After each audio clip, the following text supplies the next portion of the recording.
Doutor, o seu nome completo, onde e quando o senhor nasceu?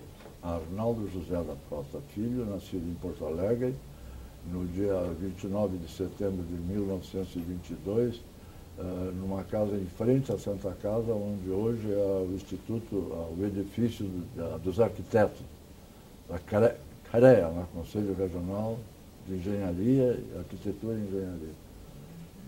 E pouco depois de nascer, eu me mudei para uma casa do lado da Santa Casa, na Rua da Misericórdia, número 57, onde hoje é a Maternidade Maritota. Ali que eu me criei, tinha um pátio muito grande, que ia até lá embaixo, no necrotério, que naquele tempo, quando nós estudasse na URGS, ainda no necrotério ali da Santa Casa. Na Católica. Tu és a Católica? Não. Então, uma das coisas, das artes que eu fazia, eu subia no muro para olhar os cadáveres no negociário lá, talvez tenha surgido alguma coisa daí. Pois é, doutor, isso, nos fale sobre como o senhor escolheu a medicina, o senhor tem médicos na família, como que se deu isso? Eu tenho um chavão que sempre que começo a falar na medicina, eu uso que eu digo assim, nos primórdios do ano de 1942, mais precisamente no início de mês de janeiro do ano de 1942, 60 jovens idealistas e esperançosos, após rigoroso e exaustivo exame de seleção, viu-se-lhe abrirem de par em par as portas da então única faculdade de medicina, a Casa de Sarmento Leite, para então ali iniciar a sua preparação para o ideal que tinha escolhido, a nobre arte da medicina. E o nosso primeiro contato com a medicina foi na aula inaugural daquele ano, de 1942, que foi proferida pelo professor Walter Castilhos, posteriormente nosso catedrático, professor de propedêutica médica, que era, naquele tempo, a introdução ao estudo da medicina. E o professor Walter Castilho, um grande tribuno, tenho a impressão que ele foi companheiro do Raul Pila nas atividades políticas, me parece que chegou a ser deputado, e tinha, as aulas dele eram verdadeiras peças oratórias. E nessa aula inaugural, então, ao saudar os novos alunos que estavam entrando e também aqueles que estavam continuando, lá pelas tantas ele citou uma coisa muito interessante, que ele disse assim, talvez a maioria de vocês já tenham o ideal da medicina desde pequenos, assim, auscultando os seus bonecos, assim como fazia o seu pediatra, ou então endireitando as luxações dos soldadinhos de chumbo afetados por uma bolita de gude mais violenta. Em contrapartida, talvez tenham alguns que ainda não têm um ideal delineado. Vocês não se preocupem, porque à medida que as coisas forem evoluindo dentro do estudo da medicina, vocês vão se encaminhar direitinho para aquele ramo, vai se coadunar com a ideia de vocês, com o pensamento de vocês. E ele então citou uma coisa que eu nunca mais me esqueci. Ele diz assim que Marimon, quando terminou os seus estudos preparatórios, muniu-se dos documentos indispensáveis à sua matrícula e indeciso entre o direito, a engenharia e a medicina, se postou numa encruzilhada de Paris por onde passavam as conduções que levavam às três faculdades e que eram diferentes. Com o objetivo, o primeiro que passar é o que eu vou pegar. E, por sorte dele e da humanidade, a condução era a medicina, ele então se inscreveu, fez o concurso, passou e se tornou médico e foi um dos médicos mais ilustres da nossa medicina, o homem que praticamente uniformizou a endocrinologia da sua época. Com isso aí, eu confesso que nunca tive assim uma maior tendência. Eu ia ser militar. Porque o meu pai, quando eu comecei a fazer os estudos preparatórios, ele era um indivíduo muito prático. Ele disse, tu tem que fazer um curso que quando tu termina o teu curso, se tu não quiser estudar mais, tu tens uma profissão. Então, naquela época, então, tinha dois cursos que davam o segundo grau, digamos assim, e que a pessoa conseguia e saía com uma profissão. E que era o Parobé, que preparava mais pessoas de profissão, digamos assim, média, né? Eletricistas, mecânicos, essa coisa toda, então não se coordenava muito. E o outro era o colégio militar. Que se o indivíduo não quisesse seguir a carreira militar, ele após concluir 6 anos de estudo preparatório, ele recebia o diploma de agrimensor. E então se achou que era o colégio militar mesmo, então eu fiz o exame de admissão para o colégio militar e passei na turma de 1935, até aquela época foi a maior turma, porque em comemoração ao centenário Farroupilha, as vagas foram duplicadas, então a turma de 1935 era bem mais numerosa do que as outras. E aí, dentro do colégio militar, com a orientação militar que eles davam, a minha inclinação passou a ser a carreira militar.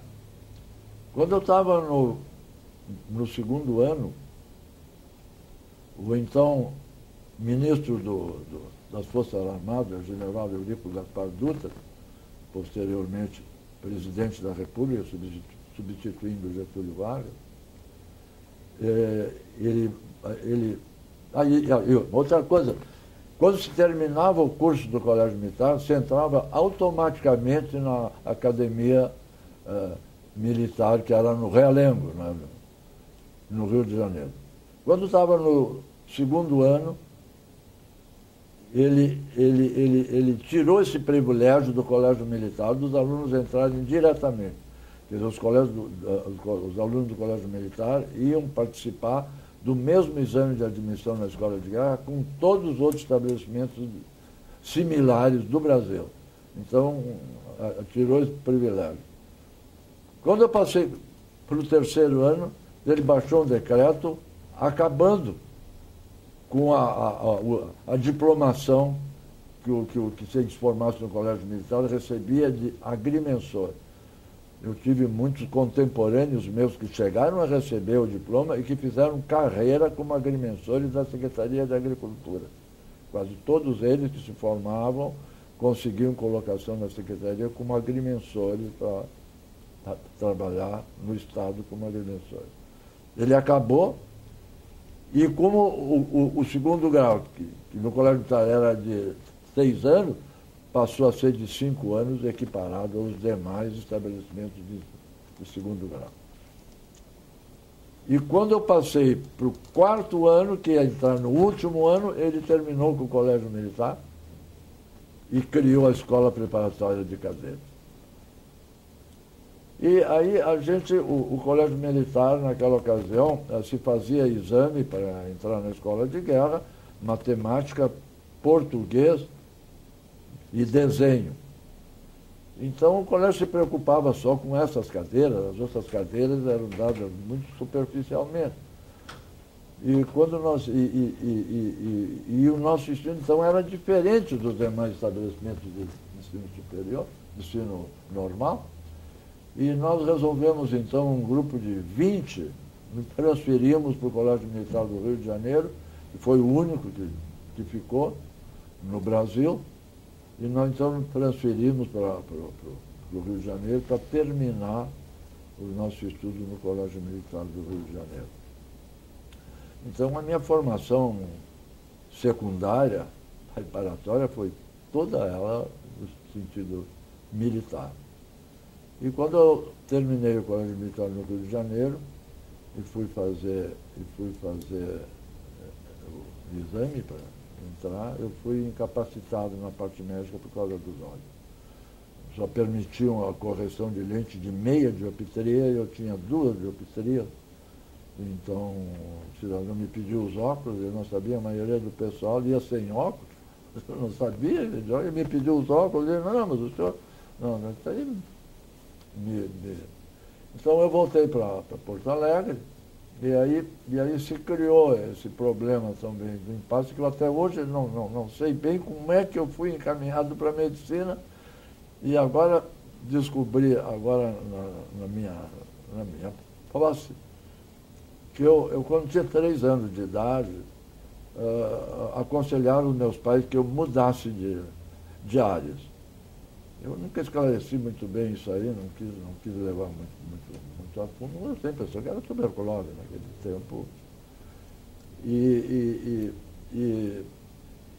o meu pai era filiado a um dos partidos políticos aqui, que era comandado por um grande político, uma grande cultura, chamada Maurício Cardoso.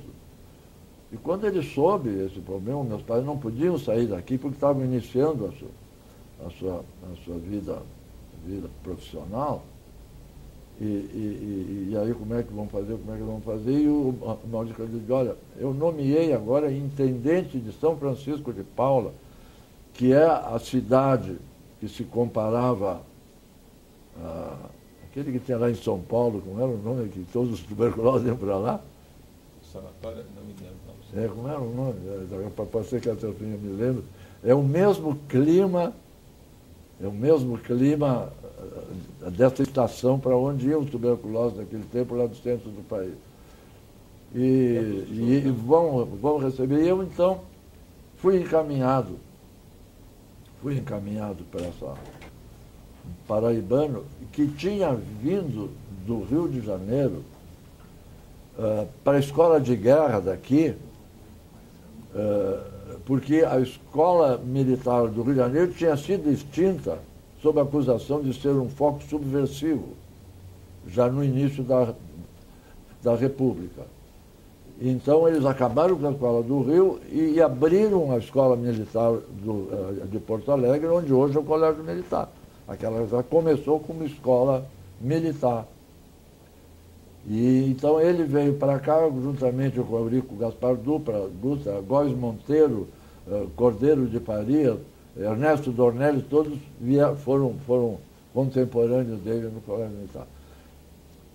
Na escola de guerra, naquele tempo chamava. Quando ele terminou a escola e foi nomeado alferes, houve um concurso para secretário da Procuradoria do Estado. E ele é uma pessoa muito inteligente, se inscreveu e passou no concurso. E, então, como o vencimento de secretário da Procuradoria-Geral do Estado era 5 vezes maior que o de alferes, que era o primeiro cargo militar quando terminava a escola de guerra, ele, então, optou, deu baixa do militar e optou em ficar com o Brasil e foi indicado para Cachoeira. E lá de Cachoeira, o Maurício Cardoso tinha trazido ele para assumir a intendência do município de São Francisco de Paula, que era uma zona muito conflitante por causa dos coronéis que dominavam a política naquela época, divididos em duas partes, como é tudo aqui no nosso estado, né? E ele foi para lá com o intuito de apaziguar a situação e tal, e foi um grande administrador. Ele construiu a primeira usina hidroelétrica, a usina do Salto, lá em São Francisco, que dava luz não só para a sede do município, como para os municípios seguintes, Canela, Gramado, todas passaram a receber energia elétrica dessa usina do Salto. E eu então fui para São Francisco de Paula, eu não me lembro como é que eu cheguei lá, porque era criança, devia ter 3 anos de idade. E esse meu pai de criação era recém-casado com uma filha de um próspero fazendeiro de lá. Havia uma diferença muito grande de idade e eles não tinham filhos ainda. E eu fui então acolhido como o filho desejado, mas não chegado, e durante 5 anos eu usufruí os benesses do filho único, criado com todo carinho, com todo o amor. E até que então, quando eu tinha 8 anos, aí veio o primeiro filho, depois veio o segundo filho, depois veio a terceira, que foi uma menina que faleceu, e aí a minha mãe de criação não pôde mais ter filho, ficou nesses 2 filhos. E um deles é médico. Era interessante, sempre que eu conto isso, que está ouvindo, diz, mas que barbaridade, né? Os pais entregavam os filhos, mas isso era muito comum naquela época, porque depois os meus irmãos de criação, que eu embalei o berço deles, vieram morar com meus pais quando precisaram estudar aqui. Então havia um intercâmbio muito grande nesse sentido, não foi problema. E eu, pelo menos que saiba, não sinto que isso tenha influído na minha formação, porque eu considero os meus pais, tanto os biológicos como de coração, mais ou menos no mesmo nível. E interessante, o segundo filho dele se formou em medicina. E quando ele se formou, o pai dele disse para ele que ele estava realizando um sonho da vida dele porque ele queria ser médico. Quem sabe se eu não tivesse também sido influenciado por isso, que o meu pai ouvia muito, meu pai de criança, eram muitos amigos, estavam seguidamente juntos, tiveram casa de veraneio junto lá em Torres, e a primeira casa de veraneio em Torres foi feita pelo meu pai, pelos meus pais, os dois, porque o meu pai, depois de intendente de criação, depois de intendente de São Francisco de Paula, ele foi nomeado delegado de uma região muito grande, com sede em Taquara, e que pegava Taquara, São Francisco de Paula, Santo Antônio e toda a praia. E o então governador do estado daquela época, Borges de Medeiros, designou o meu pai de criação para estabelecer as fronteiras do Rio Grande do Sul com Santa Catarina. E colocou à disposição dele a casa, era um chalé, tu nem em Torres, não é? Era um chalé onde hoje é o flat do Ivo Rios, não sei se tu chegasse a pegar, um chalé alto que tinha uma varandada em toda a volta, aquela era a casa do Borges de Medeiros. E ele colocou a casa à disposição e nós tivemos uns 6 meses morando ali em Torres, estabelecendo as fronteiras, que até o rio Uruguai foram muito difíceis, que no começo era o rio Mambituba ali, mas depois aí já não era, complicou tudo, então ele viajava muito, passava semana fora, semana em Torres, em decorrência de estabelecer isso. Agora, depois que pegou o rio Uruguai, não teve mais problema, aí foi normal. Então eu talvez, aí que tenha sido por influência desse meu pai de criação, que talvez tenha forçado, que me tenha feito. Mas eu confesso que quando o Walter Castilho, na aula inaugural, citou o caso do Marimon, eu meio que vesti a carapuça, porque me serviu, porque eu nunca tinha, assim, de livre espontâneo, pensado em ser médico, nunca tinha pensado. E nós, então, realizamos o nosso curso de medicina quando nós fizemos 60 anos de formados, a faculdade nos homenageou.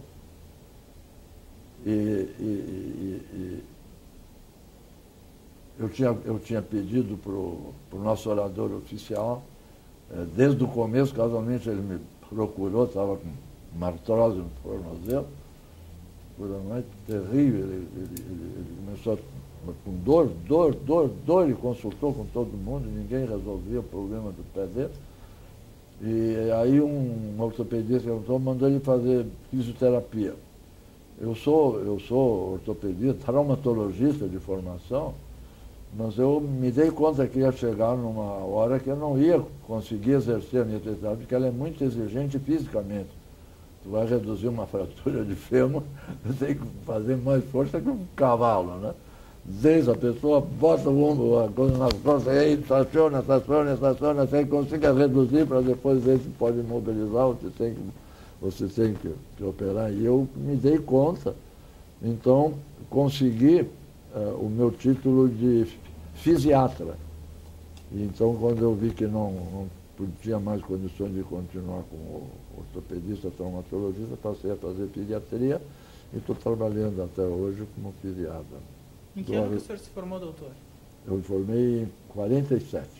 Eu usei uma ideia de Fernando Pessoa que diz assim: o valor dos acontecimentos não depende da sua duração, mas da intensidade com que acontecem. Por isso existem coisas notáveis, fatos extraordinários e pessoas inesquecíveis. Então, baseado nesses 3 conceitos de Fernando Pessoa, eu analisei o que foi a nossa vida universitária. Eu analisei todas as nossas cadeiras, com os seus catedráticos, hoje são professores superiores, assistentes, todos eles. No nosso tempo, talvez tu tenha... Não, tu não fosse da Católica. Tinha uma coisa que 20 estudantes solicitavam, faziam um abaixo-assinado e solicitavam a realização de um curso livre. E nós fizemos o nosso primeiro curso livre de dermatologia com um sergipano formado no Rio de Janeiro e que tinha vindo para Porto Alegre e que tinha assumido a enfermaria de dermatologia de mulheres da Santa Casa, chamado José Gerbasi. E o Gerbasi nos deu um curso de dermatologia que supriu as carências do curso de dermatologia normal, que eram muito deficientes. Depois nós tivemos um curso livre de anatomia cirúrgica, dado pelo Milano, um curso de cirurgia dado pelo Bruno Marcial, tudo cursos livres. E quando nós estávamos nos formando no último ano, aqueles que não tinham conseguido ser internos da maternidade Mário Tota estavam saindo da faculdade sem nenhuma base obstétrica. E um jovem recém-formado se colocou à nossa disposição de nos dar um curso livre, chamava-se Pascoal Croco. E ele nos deu um curso para preparar todos aqueles que iam para o interior do estado para poderem exercer a sua profissão, porque pelo curso de obstetrícia talvez meia dúzia tivesse saído preparado. E nós tivemos um fato extraordinário quando estávamos no segundo ano, a entrada do Brasil na Segunda Grande Guerra Mundial. As potências aliadas já estavam enforcadas de dívidas e estavam pedindo que mandasse o máximo possível de combatentes para ver se conseguiam acabar com a guerra. E o governo começou a divulgar, larga mano, a convocação em massa dos reservistas brasileiros. 80% dos universitários da época, que era engenharia, ciências políticas e econômicas, direito, medicina, farmácia e odontologia, que funcionavam junto na casa de Sarmento Leite, ali na rua Sarmento Leite, e tinha um curso de filosofia, que não era muito frequentado. Eu faço um cálculo que deveriam ser uns 800, 900 alunos. 80% deles eram reservistas de segunda categoria, formados em tiro de guerra, e seriam convocados como reserva, como soldados para servir de bucha de canhão lá na Europa. Mas então isso criou uma apreensão muito grande na sociedade, e o Exército foi obrigado a criar um núcleo de preparação de oficiais da reserva, porque o CPR já estava funcionando com matrículas encerradas, não tinha condições de pegar mais.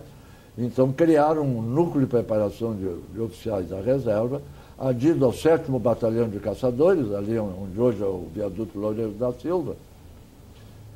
E então fizeram um exame, um vestibular, e entramos uns 600 alunos, mais ou menos. Formaram 3 turmas de 200 alunos. As aulas começavam às 7 horas e se entendiam até 15 para as 10.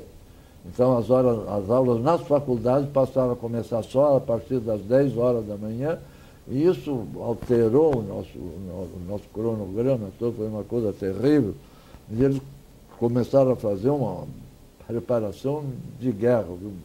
Morreu gente nisso aí. Né? E foi terrível. Inclusive, sábado e domingo nós não tinha aula, e nos pegavam para fazer manobra, e era terrível, terrível, terrível. Foi uma coisa muito... E atrapalhou muito a nossa vida, e ainda mais. Quando se terminou, o curso foi de 1 ano, o curso que normalmente era de 3 anos, foi em 1 ano, e quando nós terminamos, todos fomos convocados como aspirantes. Né? E muitos foram à Itália. Eu fui servir em Santa Maria, no 3º Regimento de Infantaria Montada, e o meu batalhão chegou a estar pronta para embarcar. Eu cheguei a receber o parlamento quando, há 15 dias do embarque, o general Eurico Gaspar Dutra, o grande homem da minha vida, foi o Eurico Gaspar Dutra. Me influiu toda a minha vida. Baixou um decreto proibindo estudantes de medicina de irem para a zona de guerra, porque o nosso índice médico era muito baixo na época, então estava preservando o problema. E eu, há 15 dias de embarque, fui desconvocado, voltei para a faculdade e ainda consegui, em 2 meses, outubro, novembro e parte de dezembro, consegui tirar o 2º ano da faculdade com fisiologia do Raul Pila. Foi muito difícil o problema. Quando eu fiz exame para o pronto-socorro, que a gente fazia quando passava do 4º para o 5º ano, estudante de 5º e de 6º ano. Eu fiz exame para interno do pronto-socorro e fiz a minha preparação, isso aí é até interessante, com um doutorando, que era meio vizinho meu, a gente ia para a faculdade juntos, seguidamente e tal. Quando ele começou a preparar, eu disse, eu vou, quem sabe vou estudar? Não, vamos estar ali. E eu fiz o concurso pelo que ele me ensinou. E na época do concurso, houve um movimento antissemita e eles não deixaram entrar judeu no pronto-socorro. E eu entrei no pronto-socorro por causa disso. Senão não teria entrado. Né? As vagas eram bastante limitadas e tinha muito doutorando, um grande número deles eram israelitas e eu consegui entrar por causa disso. Né? E aí fui entrar no pronto-socorro no 5º e no 4º ano. E eu comecei a notar que no quadro do pronto-socorro faltava um oftalmo-otorrino laringologista. Então, eu avisava para enfermeiras, sempre tiver algum caso, antes de chamar, porque os médicos não ficavam de plantão, ficavam de sobreaviso. Antes de eu chamar o otorrino, o oftalmo, tu me chama, e se a coisa for pequena, eu resolvo. Então eu passei, o pessoal gostava muito, que o dia que eu estava de plantão lá, eles não iam lá. Porque eu tirava, era grão de feijão de nariz, isso tem uma alavanquinha que tu tirava, era coisa de ouvido, e corpo estranho de olho. E quando era superficial, eu tirava também, não tinha maior problema. Apenas o corpo estranho de globo ocular, quando era profundo, aí era tirado com um eletroímã. Era um aparelho muito sofisticado, muito delicado e que tinha que ser muito bem manuseado, porque o corpo estranho tinha que sair pelo mesmo trajeto que ele entrou, senão ia provocar lesões duplas, porque em geral eram metálicos, né? Eram fragmentos metálicos que trabalhava com lixamento, aquelas coisas que saltavam. E eu então comecei a me preparar, me dediquei também nas aulas de otorrino, de oftalmo. Cheguei a operar catarata com o professor Ivo Correia Meyer, e acho que ia dar bem. Quando eu fui fazer a nossa viagem de formatura a Buenos Aires, ficamos quase um mês em Buenos Aires, quando eu voltei tinham ocupado a vaga do pronto-socorro. E aí eu fiquei naquele impasse, sem eu conseguir alguma coisa remunerada, eu não podia ficar aqui em Porto Alegre. Foi muito interessante, eu fui da Juventude Universitária Católica, da JUC. Na minha aula nós éramos 6, que éramos da JUC. E quando eu estava procurando, o nosso assistente espiritual me avisou: Costa, olha aqui, eu tenho um padre que está procurando um médico para levar para a cidade dele, para o município dele e tal. Então, me deu o telefone, eu entrei em contato e eu fui. Então, quando eu cheguei lá, o padre me recebeu na estação rodoviária, me levou para uma pensão, e aí, depois que eu descansei um pouco da viagem, ele, olha, venho lhe pegar aqui a Tará para lhe mostrar o hospital. Então, isso era uma colônia polonesa, muito rica, tinha um hospitalzinho muito bom aparelhado, e eu digo, não, eu acho que vai dar para trabalhar aqui e tal. De noite eu jantei na pensão, quando vieram me avisar que tinha uma pessoa que queria falar comigo. Eu fui lá, veio aí. Então se apresentou, fulano de tal, eu vi que o senhor está querendo trabalhar como médico aqui na localidade. Eu digo, depois não, eu sou médico aqui, ele não sabia que tinha, não tinha me dito que tinha médico. Vai ver porque eu sou médico aqui, o senhor é cirurgião? Eu fiz a minha formação toda em cirurgia.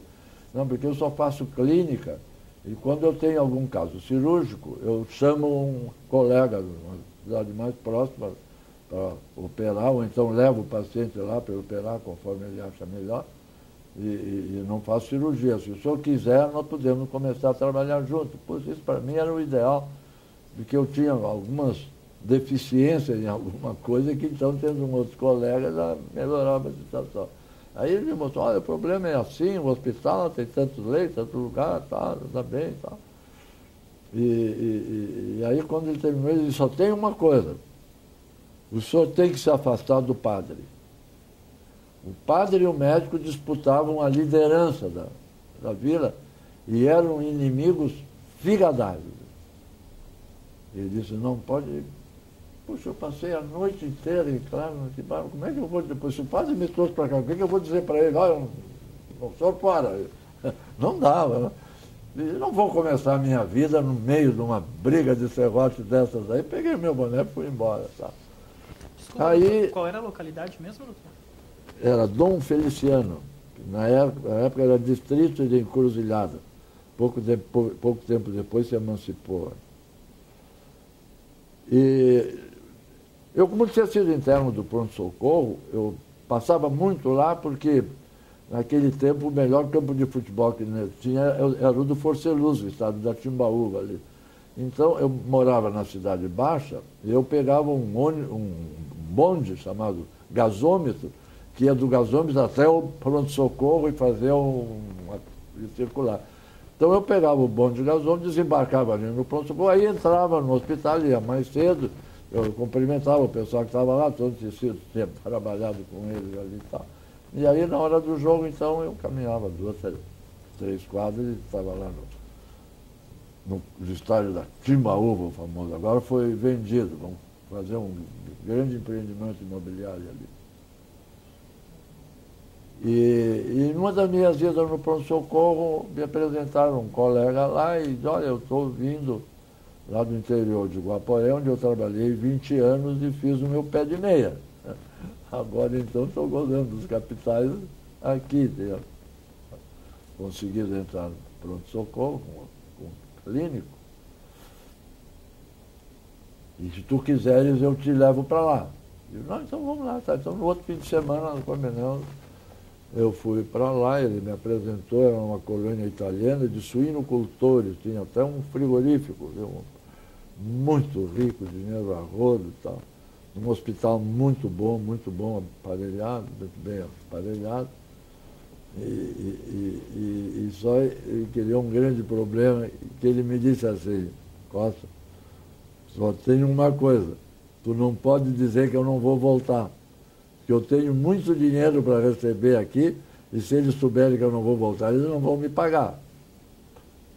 Então criava um problema. Eu vinha, consultava quando era um caso cirúrgico, eu indicava a cirurgia, não, eu vou esperar o doutor ali.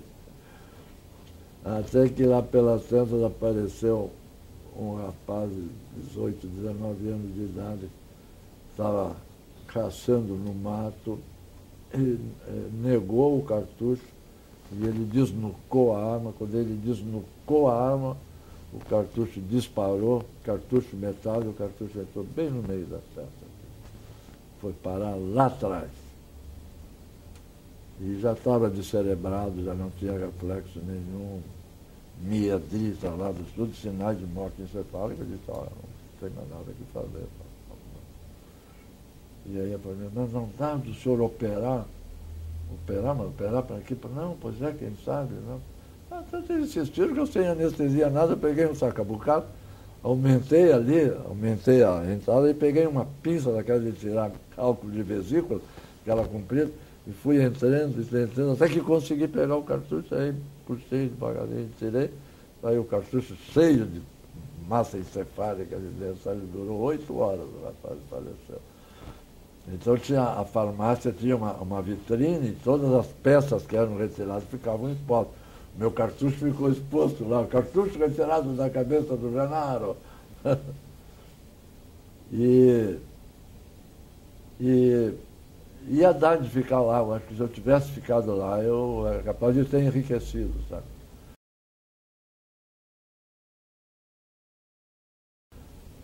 Mas uns 3 meses depois que eu estava lá, eu recebo um telegrama do meu melhor amigo, que tínhamos nos formado juntos, e ele tinha ficado em Porto Alegre. Ele tinha casado com uma moça que tinha uma boutique. E ele tinha feito todo o curso dele lecionando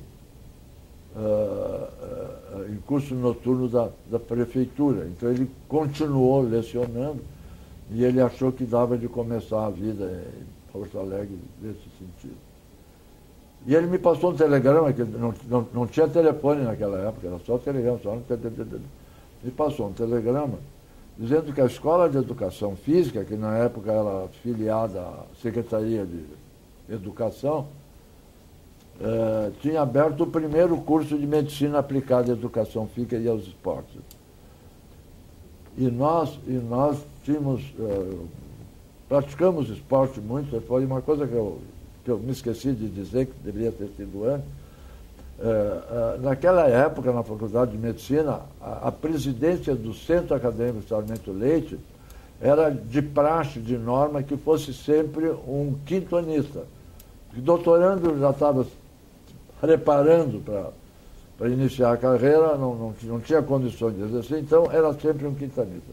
E nós estávamos no 3º ano e o candidato que se apresentou, foi apresentado como candidato, não era muito simpático e nós resolvemos lançar um candidato que seria, digamos assim, de oposição a nós, contrariando todas as normas do Centro Acadêmico. E lançamos esse meu amigo, que era o nosso líder. E depois de uma campanha acirradíssima, nós conseguimos ganhar a eleição. Esse meu colega deve ter sido teu correligionário, Miguel Sevi Vieiro, prefeito de Santa Maria, vulgo Vica, do PSD. Né? Ele foi prefeito de Santa Maria quando o Brizola foi governador do estado. Então ele era oposição, lutou com muita dificuldade por causa disso, lá em Santa Maria, mas fez uma administração muito boa lá. E o Vica, que era o líder da nossa turma, quando nós estávamos no 4º ano, o Getúlio Vargas, ainda no Estado Novo, baixou um decreto obrigando os estabelecimentos de ensino superior a terem associações desportivas para incrementar a prática do esporte, que não tinha nada. Nas escolas superiores não tinha mais nada de educação física. E nós, então, fundamos a Associação Desportiva dos Acadêmicos da Faculdade de Medicina, a DAFME, da qual nós fomos os primeiros diretores, e aí naquela época só se realizava o torneio intersérie de futebol, então nós começamos a fazer torneios intersérie de voleibol, de basquete, de vôlei, natação, atletismo, até remo nós fizemos na escola. Eu competi como remo pela nossa faculdade de medicina. Os campeonatos universitários de atletismo, medicina e engenharia era uma verdadeira guerra. E nós tínhamos o Xaxá, o Raul Seibel, que era campeão estadual de salto em altura. Nós tínhamos o Ascendino Maciel, lá de Santa Vitória do Palmar. Conheceste o Ascendino? É nosso contemporâneo, que era campeão de salto com vara. Nós tínhamos o José Caran, que ganhava os 800 metros. Mas a engenharia tinha um corredor chamado Horst Becker, eu nunca mais esqueci esse nome, que ele ganhava todas as provas de curta e longa, de média e curta distância, que são 1.000 metros, 1.500, 2.000, 3.000, 5.000, 10.000, ele ganhava tudo. Então era uma dificuldade a gente pegar. E nós chegamos no fim do campeonato estadual universitário de atletismo, dependendo da última prova, que era 5.000 metros. E que só tinha escrito o Horst Becker, que ganhava a prova. E tinha um rapaz da agronomia, Dulce Pinheiro Machado. Conheceste o Dulce? E eu então fiz os cálculos com a turma e disse, olha aqui, ó, marcava ponto até sexto lugar. Nós vamos inscrever 4, então vamos tirar o terceiro, o quarto, o quinto e o sexto lugar e vamos equiparar o número de pontos com o primeiro para nós disputar. Então, inscrevemos 4 ali e começamos a correr. Quando eu comecei a correr, eu vi que eu podia disputar o segundo lugar com o Dulce Pinheiro Machado. E comecei a dar uma máquina com ele ali. Eu nunca tinha corrido, primeira vez na minha vida.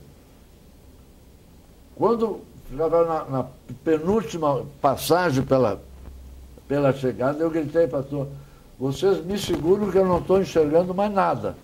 E eu fiz a última prova, eu acho que inconsciente.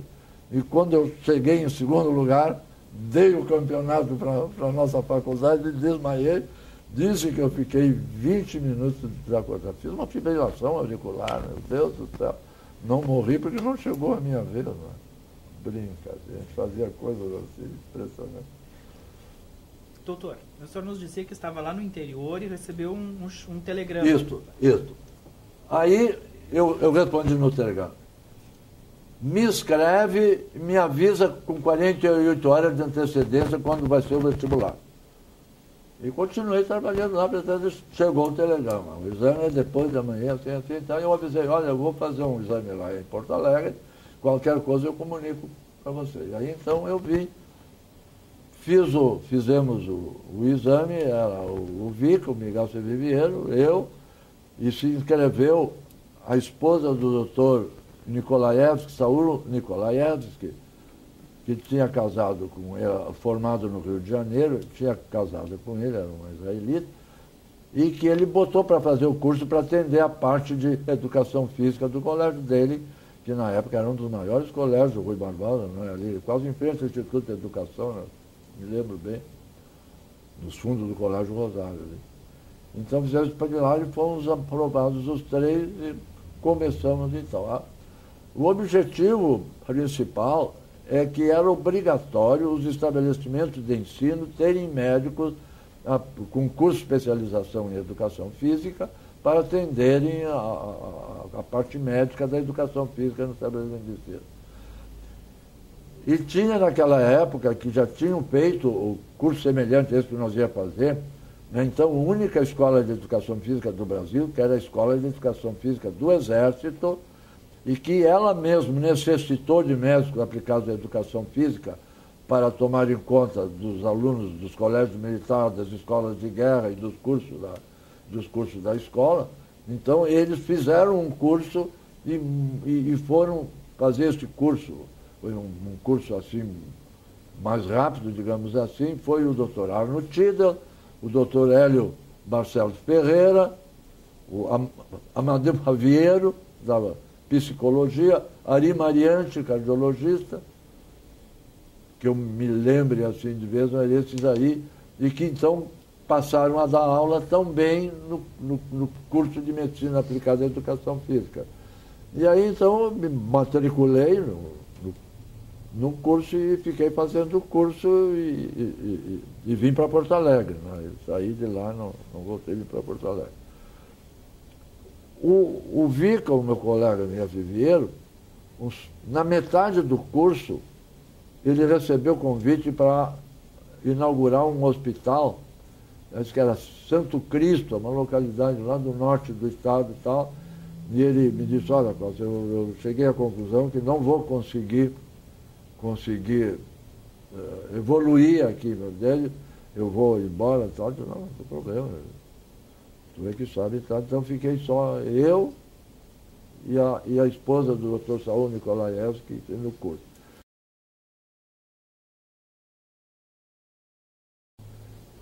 Eu estava em aula quando veio um inspetor de alunos me chamar que o diretor queria falar comigo. Daí eu desci e fui lá e o diretor me apresentou para um cidadão que tinha procurado ele, que tinha assumido a presidência de um clube de futebol e que queria um médico especializado em educação física e desporto. A maior indústria de vestiário aqui no nosso estado, a J. Renner, era uma verdadeira potência. E em 27 de julho de 1931, nas dependências, praticamente no refeitório da firma, eles fundaram um clube, que seria um clube de lazer para os operários da indústria. Então tinha jogos de salão, ping-pong, dama, dominós, xadrez. O Renner incentivou muito o xadrez aqui no nosso meio. O Metrópole Xadrez Clube funcionou sempre nas dependências do Renner. E o Renner sempre contratava mestres internacionais de xadrez para tomarem conta do clube. Não sei se eles tinham alguém na família que jogava xadrez, mas foi quem incentivou muito o xadrez aqui, era o clube. E vôlei, e basquete e, sobretudo, futebol. E o futebol começou a aparecer, começaram a jogar inicialmente com o Fiateste, o Grêmio Esportivo Fiateste, tinha um outro clube, Grêmio Esportivo Gerdau, da firma de móveis Gerdau, começaram a disputar com equipes mais ou menos do mesmo nível deles, e aí começaram a disputar campeonatos varzianos, foram campeões varzianos de Porto Alegre, que o clube tinha a grande vantagem de que conseguiam um emprego para trabalhar na firma e jogavam futebol, então unia o útil ao agradável, né? E o clube foi crescendo. Como campeão varziano, eles tiveram acesso a disputar o campeonato estadual de amadores e ganharam o campeonato de amadores, que dava acesso à primeira divisão do futebol gaúcho. Quando eles chegaram neste ponto, eles chegaram à conclusão que o clube não podia ser mais gerido amadoristicamente. E resolveram, então, usando o clube como veículo de propaganda, investir profissionalmente. Então, escolheram entre os seus diretores aquele que tivesse maior disponibilidade de tempo para assumir a presidência do clube e escolheram, então, o diretor das confecções Renner. O 6º andar das lojas Renner era as confecções Renner, em que o indivíduo chegava lá e escolhia todo tipo de roupa que ele queria, estavam pendurados em estantes. Então ele escolhia, eu quero essa roupa aqui. Então era uma roupa pré-fabricada. Então vinha um alfaiate, tirava as medidas dele, encaminhava a roupa para as pessoas já preparadas, e o indivíduo em meia hora saía vestido com a roupa que ele chamava confecções. Então pegaram esse rapaz não entendia nada de futebol, mas teve o discernimento de dizer, eu preciso de um médico especializado em educação física e de esporte e de um treinador que seja preparador físico. Aí, então, conversei com ele, não tem problema, tá, a sua disponibilidade e tal. E ele marcou, então, 2 dias depois, era um fim de semana, para na segunda-feira. Na segunda-feira nós íamos lá para assinar contrato, que tinha que assinar contrato, com carteira assinada, porque a indústria não podia ter gente que não tivesse regularizado. Né? E eu, naquele tempo, auxiliava a cirurgia de um grande obstetra, que tu vai te lembrar, chamado Balbino Marques da Rocha. Chegasse a conhecer o Balbino? O Balbino escreveu, ele era poeta gauchesco, escreveu um livro, A Estância de São Sarmento, em que ele conta a história da Faculdade de Medicina. Eu tenho esse livrinho dele, ele me deu de presente. E o Balbino fazia obstetrícia e era médico do IAPFESP, se você puder dizer, do ferroviário. E quando tinha uma cirurgia, ele me convidava para me auxiliar ele. Porque eu tinha começado a trabalhar nesse instituto como visitador, em lugar do Gibi. Você lembra do Gibi? Não. O Gibi, tu não conhece? Era um colega homossexual. Ele tinha pedido 2 anos de licença para tratamento de interesse e eu, então, consegui ficar no lugar dele como visitador. E eu auxiliava o Balbino na cirurgia. Quando era uma cirurgia maior, o Balbino fazia parte dele, o doutor Derli Monteiro, que era o médico do IPA.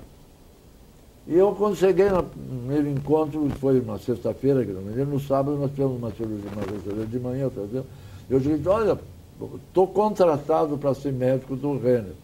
E o Derli, que era médico do Grêmio, eu disse para ele, não, eles querem um médico exato desse caminho, querem um treinador que seja preparado os filhos. E o Derli, Costa, indica para eles o professor Selviro Rodrigues, que é o responsável pela educação física do IPA. O IPA pagou a Escola de Educação Física do Exército para ele, com o compromisso dele assumir a direção da educação física do IPA, e ele estava aí. E naquele ano houve uma coisa muito desagradável, muito comentada. Na véspera de um Grenal, o treinador do Grêmio fugiu, desapareceu. Conhece esse fato, não? Otto Pedro Bumbel. Na véspera de um Grenal, o homem sumiu. Dizem que o Internacional teria mandado ele para fora, mas depois houve outras coisas no meio que não se pode comentar aí e tal. E ele foi para Costa Rica, onde assumiu a direção de futebol da seleção de futebol da Costa Rica. Depois ele foi para a Espanha, fez carreira como treinador na Espanha. E quando ele voltou, eu não tinha conhecido ele, quando ele voltou eu tive uns contatos com ele. Era um grande treinador.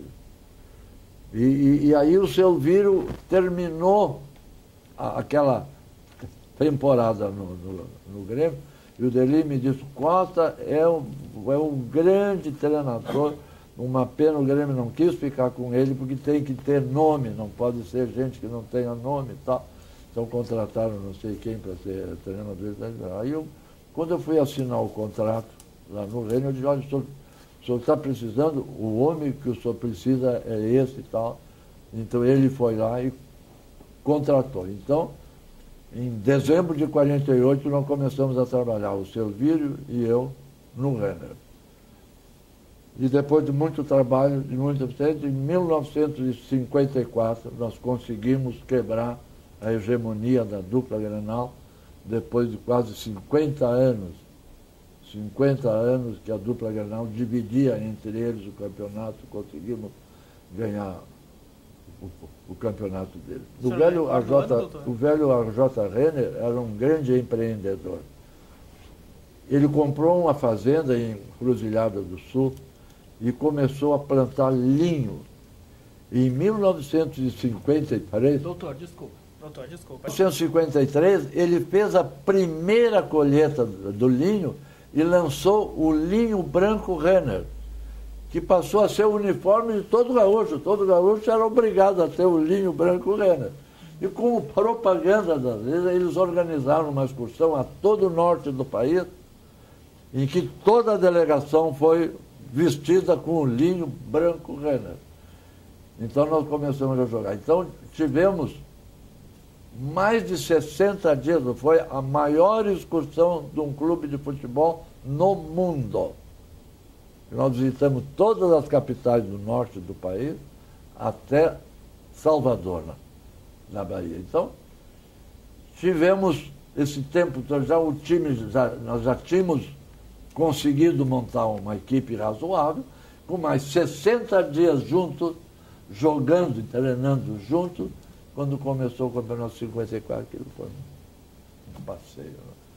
Nós ganhamos as 2 partidas do Internacional, as 2 partidas do Grêmio, e empatamos 3 partidas, com o Juventude em Caxias, com o Novo Hamburgo, o Floriano, naquele tempo, não era Novo Hamburgo por causa da guerra, o Floriano, e com o Nacional aqui em Porto Alegre. Então foi um grande feito, e a gente formou lá no Renner uma grande família, a coisa mais interessante. O nosso goleiro Valdir Moraes, jogou 10 anos no Palmeiras, foi goleiro da seleção brasileira.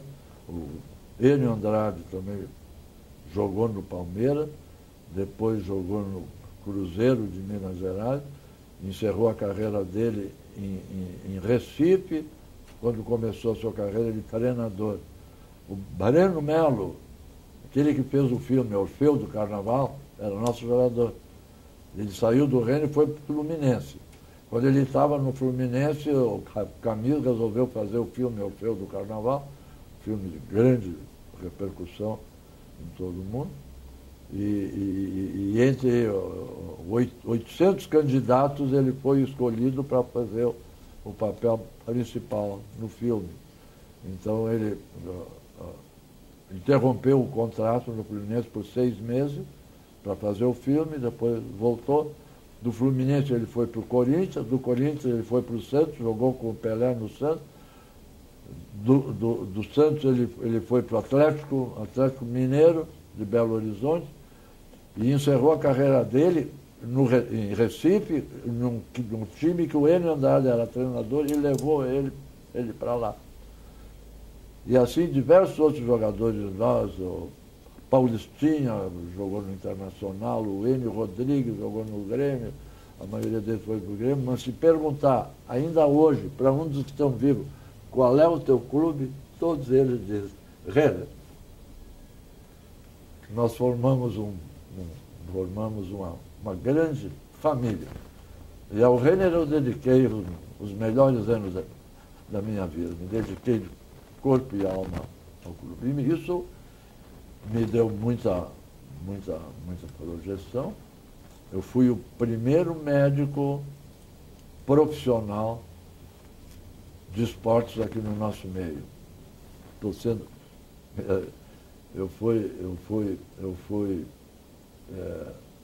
tomei posse na Academia Sul-Rio-Grandense de Medicina, na qual o Germano entrou, é o último que entrou, não era? Não? E então lá eu disse, olha, eu acho que estou fazendo o meu último ato médico, é aqui na academia, quando eu tomei posse e tal. Mas logo em seguida eu recebi o convite para fazer aula inaugural na Escola de Educação Física, na qual eu tinha feito o primeiro curso de medicina esportiva e que, por isso, fui professor da escola durante 30 anos. E aí lá na escola, quando eu fiz aula, me convidaram para fazer também a memória. Então dei. Logo em seguida me convidaram para fazer essa memória aqui. E agora, esta semana, recebi o convite, eu vou ser homenageado no Congresso Brasileiro de Medicina Desportiva como o médico de esporte mais antigo daqui do Rio Grande do Sul.